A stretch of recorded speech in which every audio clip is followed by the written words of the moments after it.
Everyone, welcome back to another Q&A. I got Ivan right beside me, and we're going to be discussing which interior cleaner is going to be best for your vehicle. Now, we've had this question quite a bit, and of course we have Ivan here to help us out with those answers. So, Ivan, all clean or interior clean and protect? Interior clean and protect for me. Now, Okay. all clean is great, it's fantastic, but it's an APC, and an APC should only be reserved for extreme situations. Yeah. Yes, it's stronger, but also with that strength comes maybe a few drawbacks. Yeah. So on plastics, if you under-dilute it, and by the way, the dilution for interiors is 30-1. Now in this bottle, it comes 15-1. So if you buy one of these bottles, this is set up to do your tires, your wheels, your exterior. That's right. You'll need to dilute it 1-to-1 to do an interior. Yeah, bring it down a little bit so Yeah. it's less caustic on your surfaces, leather, plastic, vinyl, all that good stuff. Exactly. Yeah. And something like this needs to be rinsed away. So if you have, if you put this on your seat because you had a stain, you need to take either a rinseless dampened towel or a water dampened towel just to eliminate it, or not eliminate it, but neutralize it from the surface. Yeah. Whereas Interior Clean Protect, it's one and done.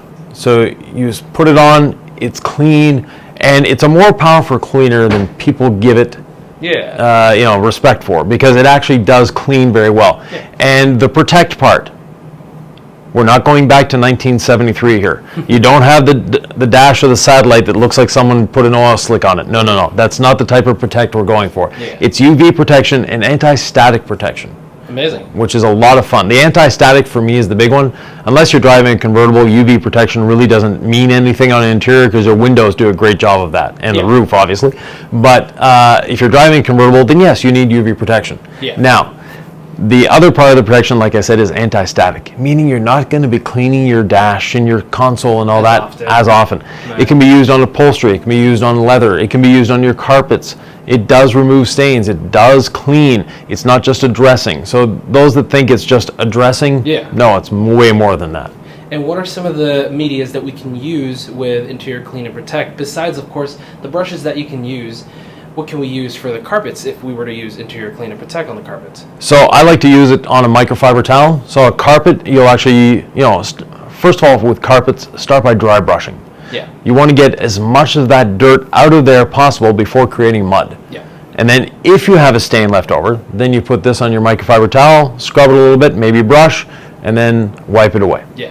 Because most guys would like to, or gals would like to go into this hard with a carpet drill, with using a drill brush, Yeah. and all the aggressive ways that they can think of, thinking that it's gonna suds up. It's not gonna suds up, right? It has a bit of sudsing action to Okay. it. Now, Yeah. if you like to do the Instagram move and have that beautiful little detail factory brush and get in there and create suds, Yeah. just put like a few drops of incredible suds in here.